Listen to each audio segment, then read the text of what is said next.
నేను చెప్తున్నా, అక్కల క్షేమం కోరుకునే తమ్ముడుగా నేను చెప్తున్నా. నేను సమాజాన్ని చాలా చూసిన, చాలా కింది నుంచి వచ్చిన, గ్రామీణ ప్రాంతం నుంచి వచ్చిన, ఉమ్మడి కుటుంబం నుంచి వచ్చిన, నాకు అక్క చెల్లెళ్ళు అక్కలను అవమానించేంత నీచమైన జాతి నాది కాదు అధ్యక్ష. చెల్లెలు జైళ్ళు ఉంటే రాజకీయాల కోసం బజార్లలో తిరగటోని కాదు అధ్యక్ష నేను.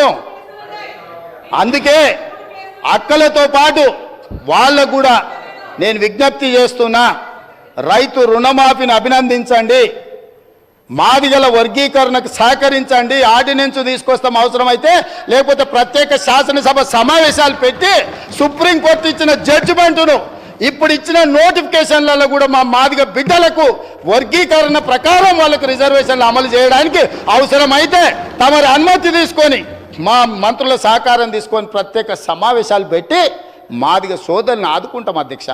ఏళ్ళ కొద్ది దశాబ్దాల కొద్ది నిరీక్షించారు అధ్యక్ష. ఇవాళ వాళ్ళకి ఎంత మంచి సంతోషకర